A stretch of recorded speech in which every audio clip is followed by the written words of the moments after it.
Speech 3 from Pathways Leadership Development Curriculum. The objective of the speech is to present a 5 to 7 minute speech on any topic, incorporating the feedback that her evaluator and all of you shared with her on speech number 2 specifically, not forgetting to give eye contact to everyone, watching her pace, and making bigger gestures. Given today's theme on books, Alicia will review key messages from one of her favorite books, a book that many of you, including Paul, Brunaforte, and Lisa, may be familiar with, The 5 Languages of Appreciation in the Workplace by Gary Chapman and Paul White. This is the follow-on book to The 5 Love Languages by Gary Chapman. The book's theory has proven history of success in businesses, schools, medical offices, churches, and industry, whether in a profit or nonprofit sector. The book assists managers and colleagues in communicating effectively to their team members, building a more positive and productive work environment. This is part 1 of a 2-part speech. There will not be time to cover all the topics that she wants to cover on the book. Alicia will distribute a handout at the end of the presentation with the key notes from her presentation. Always gotta show thanks. Alicia Fernandez Camfield, always gotta show thanks.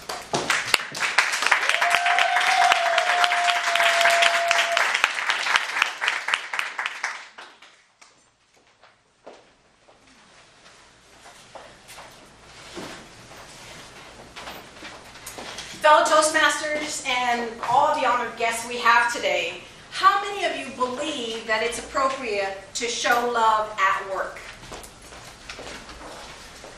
Fantastic, many of you. In the U.S., when we say love at work, most people think about sexual love. But the Greeks actually define love in 5 categories, actually 4 categories. The first one is agape, which is unconditional love.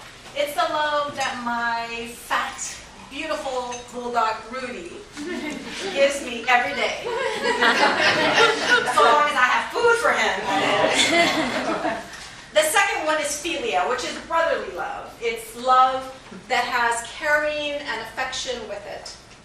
The third is storge love, which is family love, usually with affection. Affection for your family or close friends, usually has some physical gestures with it. And the last is eros love, which is the erotic sexual love that we think about sometimes. Today we're going to talk about why is filial love or appreciation so important to demonstrate at work. And we're going to talk about also what are those 5 languages of appreciation. So let's start with what are those, why is it so important to have or to show or demonstrate the 5 languages of appreciation. If we remember Maslow's hierarchy of needs, the bottom is the basic needs of water, shelter, food. The middle is the psychological needs. And the top is the self-fulfillment needs. The middle, the psychological needs, is where love and belonging and wanting to matter and be valued is so important and where this fits in. Business or workplace cultures that don't have appreciation, the employees begin to be demotivated. They begin to complain. They perhaps don't come to work. They perhaps actually leave the company at the end of the day. In the U.S., there was a study done by the Department of Labor where 64% of employees actually left, and the reason they left their jobs was a lack of appreciation. Now, payroll expenses is the typically the number one expense in a business. So it's really important that we try to retain all the phenomenal employees that we have. Now, for us to be able to do that, we want to make sure that they feel engaged. Employees that are engaged actually drive customer engagement, and customer engagement drives customer loyalty, and that drives increased business. So again, it's really, really important that we have a culture where appreciation is demonstrated. Now, there's four key components that employees need to have present for them to feel really appreciated. The first is to make sure that it's communicated regularly, not at once a year. Second, that it's personalized. Third is that it's spoken in their language of appreciation. And fourth, we want to make sure that it's authentic. Now, let's talk about what those 5 languages of love are. First is, I typically remember the 5 languages of love by the phrase, always got to show thanks. Affirmation, gifts, time, service, and touch. Now, I know for a fact that Colleen's language, primary language of appreciation, is words of affirmation. Colleen, thank you for your commitment. Thank you for your leadership. And thank you for truly giving your personal time to serve us as president this year. So thank you. Did you appreciate it? Yes. The second language, G, is for gifts, tangible gifts. Now that is my least preferred language of appreciation. Last year I traveled every single week at work. And my boss knows that gifts is my least preferred language of appreciation, but he also knows that my preferred languages of love are physical touch and quality time with my husband, Van.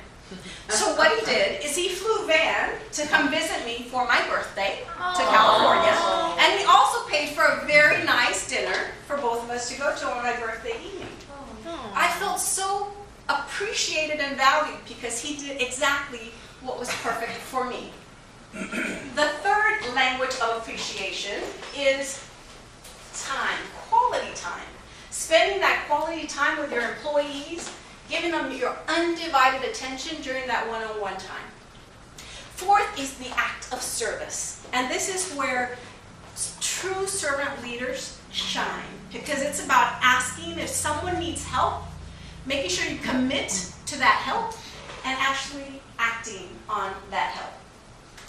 The fifth and final language of appreciation is physical touch. Now, Dorothy gave a speech, if you might remember, a few weeks ago about touch and being very careful. It is appropriate to do physical touch at work, but we have to be very careful with that. Now, for me, what I do, depending on the person, depending on the situation, depending on the country I'm in, I will do a handshake, I will do a fist bump, which Paul is very popular for.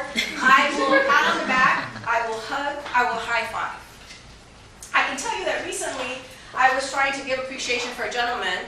I pulled out my hand, and my colleague also pulled out his hand, and the gentleman skipped right over me and went over to and shook the hand of the gentleman. And for like 2 milliseconds, I was a bit offended. And I was like, what the? Fill the blank. But then I remembered that some men of Indian descent are very traditional, and they don't shake women's hands of the Western world. So I got over it, right? It's really important, guys, that we know what's appropriate at work when it comes to personal touch, physical touch, but we can do it at work. Now, individual appreciation is, to me, easier than team appreciation. I can tell you that when I get all my team together, physically live from all the countries, they all know that they have to sit on the love seat. And what I do is I put one person in the center and everyone's around, and everyone has an opportunity to say what they appreciate about that person. So we switch a person throughout the entire week, and it's really, I know it's not the most popular primary language for every single individual, but I do know that the majority of people appreciate either being in the seat or giving appreciation to that person. Now, my call to action to you is, if you don't know what your primary language of appreciation is, find out what it is and share it with your boss. And always remember, always got to give thanks. Mr. Postmaster.